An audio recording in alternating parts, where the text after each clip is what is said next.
दोस्तों नमस्कार। शुरू करते हैं आज की बड़ी खबरें। यदि आपको खबरें पसंद आए तो वीडियो को लाइक ज़रूर करिएगा और इसी प्रकार की खबरों के लिए आप चैनल को सब्सक्राइब कर लें। खबरें पूरी पाने के लिए वीडियो अंत तक जरूर देखिएगा। और आप हमें प्रदेश के किस जिले से देख रहे हैं कमेंट बॉक्स में ज़रूर बताइएगा। पंचायत तथा निकाय चुनाव पर बड़ी खबर सामने आई है। ओबीसी आरक्षण पर सुनवाई हो गई सुप्रीम कोर्ट में। सुप्रीम कोर्ट ने इस पर क्या फैसला सुनाया है। मध्य प्रदेश में होने वाले नगरीय निकाय तथा पंचायत चुनाव को लेकर बड़ी खबर है। आज सुप्रीम कोर्ट में हुई सुनवाई में प्रदेश की शिवराज सरकार द्वारा लगाई गई याचिका पर फैसला नहीं हो पाया है, अर्थात सुप्रीम कोर्ट में फैसला सुरक्षित रख लिया गया है। ऐसे में निकाय तथा पंचायत चुनाव ओबीसी आरक्षण के साथ होंगे या नहीं, इसके लिए अभी और इंतजार करना पड़ेगा, क्योंकि सुप्रीम कोर्ट द्वारा यह फैसला लिया गया था कि मध्य प्रदेश में पंचायत तथा निकाय चुनाव बिना ओबीसी आरक्षण के होंगे। अभी इस पर फैसला सुप्रीम कोर्ट में सुरक्षित है। सुप्रीम कोर्ट का फैसला अब कब आता है यह देखना होगा। सीएम शिवराज सिंह चौहान ने दिया है बड़ा तोहफा। 66 लाख छात्र छात्राओं को मिलेगा बड़ा लाभ। प्रदेश के 66 लाख स्कूली छात्रों को मूंग का वितरण किया जाएगा। इसके लिए बायोमेट्रिक सत्यापन भी होगा। मध्य प्रदेश के प्राथमिक एवं माध्यमिक शाला के छात्र छात्राओं के लिए अच्छी खबर है। प्रदेश की शिवराज सरकार प्रदेश के 66 लाख छात्र छात्राओं को बड़ी सौगात देने जा रहे हैं। सीएम शिवराज सिंह चौहान प्रदेश के प्राथमिक एवं माध्यमिक शाला के 65,94,383 छात्र छात्राओं को निःशुल्क मूंग का वितरण करेंगे। प्रमुख खास सचिव ने बताया कि निःशुल्क मूंग वितरण से प्रदेश के 40,80,906 छात्र छात्राएं और माध्यमिक शाला के 25,13,477 छात्र छात्राएं लाभान्वित होंगी। इससे प्राथमिक शाला के छात्र छात्राओं को प्रति छात्र 10 किलो के मान से 40,809 मीट्रिक टन एवं माध्यमिक शाला के छात्र छात्राओं को प्रति छात्र 15 किलो के मान से 37,702 मीट्रिक टन मूंग का वितरण किया जाएगा। प्राथमिक शाला के बच्चों को पिस्ता रंग के बैग में और माध्यमिक शाला के बच्चों को पीच कलर के बैग में मूंग प्रदान की जाएगी। यह सरकार ने इसके लिए थैले का निर्माण किया है। राष्ट्रीय खाद्य सुरक्षा के तहत पात्र परिवार के छात्र छात्राओं को बायोमेट्रिक सत्यापन के द्वारा मूंग का वितरण किया जाएगा। तो इस प्रकार से प्रदेश के 66 लाख विद्यार्थियों के लिए खुशी की बात है। उन्हें सरकार निःशुल्क मूंग दे रही है। किसानों के लिए बड़ी खबर है। मध्य प्रदेश के किसान जहरीली मूंग की खेती कर रहे हैं। इस पर कई लोगों ने आपत्ति जताई है। किसान कीटनाशक डालकर उगाते हैं लेकिन उसे खाते नहीं। जो मूंग दाल सबसे पौष्टिक मानी जाती है वो अब जहरीली होती जा रही है। प्रदेश में मूंग की जितनी भी खेती हो रही है उसका आधे से ज़्यादा हिस्सा नर्मदापुरम संभाग में उग रहा है, लेकिन यहाँ के किसान पूरी फसल को 2 महीने में पकाने के लिए 4 बार कीटनाशक का उपयोग करते हैं और 12 घंटे में सुखाने के लिए 1 बार कीटनाशक का छिड़काव कर रहे हैं। इससे फसल का दाना तो हरा बना रहता है लेकिन वो हार्वेस्टर से आसानी से कट जाता है। इस प्रकार प्रदेश में पैदा हो रही मूंग अब कीटनाशकों से भरी हुई है। अभी प्रदेश में 9 लाख हेक्टेयर में 1,35,00,000 क्विंटल मूंग पैदा करने के लिए किसान यही तकनीकी अपना रहे हैं। इससे न केवल सरकार परेशान है बल्कि कृषि वैज्ञानिक भी बार बार चेतावनी दे रहे हैं कि ये जहरीली फसल जमीन को 10 साल में बंजर बना देगी। बड़ी बात इसमें यह है कि कृषि मंत्री कमल पटेल भी किसानों से इस जहर की खेती को बंद करने की बात कर रहे हैं। लोगों को ऐसे जहर की खेती न करने का संकल्प दिला रहे हैं, लेकिन इसे रोकने के लिए सरकार कोई ठोस कदम नहीं उठा रही है। जबकि किसान खुद स्वीकार कर रहे हैं कि जो मूंग वे उगाते हैं उसे वे नहीं खाते, अर्थात कीटनाशक से पकी हुई यह मूंग बाजार में बेच दी जाती है जिसे अन्य लोग खाते हैं जिनको बीमार होने की बहुत ज़्यादा संभावना है। कृषि वैज्ञानिक जबलपुर डॉक्टर अमित कुमार ने कहा है कि रासायनिक खाद का असर जमीन में जाने के बाद पानी पर, जानवरों के चारे पर, दूध पर भी हो रहा है। 1 बार कीटनाशक डालने पर इसका असर 5 साल तक मिट्टी पर रहता है। मूंग के साथ अभी जो हो रहा है उस पर तत्काल बैन लगाना चाहिए, वरना खून की कमी, लीवर, किडनी और कैंसर जैसी बड़ी बीमारियां पैदा हो सकती है। इससे फिर बचना मुश्किल होगा। इसलिए ध्यान रखिएगा, जैविक खेती का उपयोग करें, कीटनाशकों का कम इस्तेमाल करें, अन्यथा पूरा प्रदेश बीमारियों की चपेट में आ जाएगा। संविदा स्वास्थ्य कर्मियों ने सीएम शिवराज सिंह चौहान को दिलाया अपना वादा। सीएम के नाम सौंपा ज्ञापन।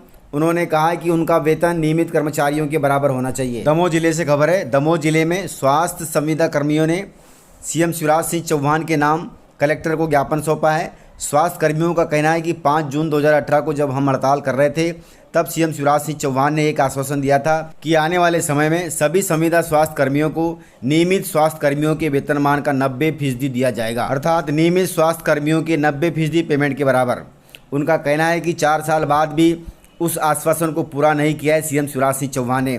इसलिए वे सभी सीएम शिवराज सिंह चौहान और प्रदेश के मामा को उनका वादा याद दिलाने के लिए यहाँ पर आए हैं। उनका कहना है कि उनका पूरा जीवन संविदा की सेवाएं देते निकला जा रहा है। उनकी भी पारिवारिक ज़रूरत है जो कम वेतन में पूरी नहीं हो पा रही है। नियमित कर्मचारियों से अधिक वह अपनी ड्यूटी देते हैं, उसके बाद भी उन्हें आधा वेतन मिल रहा है। उनकी मांग है कि मुख्यमंत्री तत्काल अपने वादे को पूरा करें और संविदा स्वास्थ्य कर्मियों की मांगों को पूरा करें। पूर्व सीएम कमलनाथ पर प्रदेश के कृषि मंत्री कमल पटेल ने साधा है बड़ा निशाना। उनके द्वारा किए गए ईवीएम पर साधा है निशाना।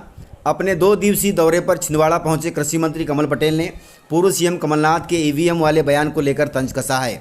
उन्होंने मीडिया से चर्चा के दौरान कहा कि भाजपा और मोदी सरकार के कारण पूरी कांग्रेस डिप्रेशन में है, हताश है। हताश भी इनके कर्मों से हैं। कमलनाथ जी को मालूम है कि सफाया होना तय है, इसलिए पहले से ही बहाना ढूंढने लग गए हैं।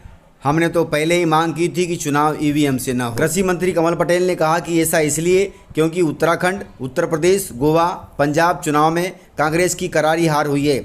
इसलिए कमलनाथ जी अभी से हार मान रहे हैं क्योंकि आगामी चुनाव में भी कांग्रेस को करारी शिकस्त का सामना करना पड़ेगा। कृषि मंत्री कमल पटेल ने कहा कि इसलिए पूर्व सीएम कमलनाथ ईवीएम पर ठिकरा फोड़ रहे हैं, लेकिन ऐसा कुछ नहीं है। इस प्रकार कृषि मंत्री कमल पटेल ने ईवीएम को लेकर पूर्व सीएम कमलनाथ पर तंज कसा है। प्रदेश में बिजली कटौती को लेकर हाहाकार मचा हुआ है। अघोषित कटौती से पब्लिक परेशान है और उसी पब्लिक ने विद्युत मंडल पर कर दिया है प्रदर्शन। बुरहानपुर जिले से खबर है। बुरहानपुर जिले में अघोषित बिजली कटौती के संबंध में लगातार प्रदर्शन किया जा रहा है। क्षेत्र की जनता इससे परेशान है। इसी को देखते हुए ब्लॉक कांग्रेस कमेटी रामपुर के नेतृत्व में अघोषित बिजली कटौती के विरोध में रामपुर विद्युत मंडल पर प्रदर्शन किया गया। प्रदर्शनकारियों ने अपनी मांगे रखी। उन्होंने कहा कि बिजली की अघोषित कटौती बंद की जाए।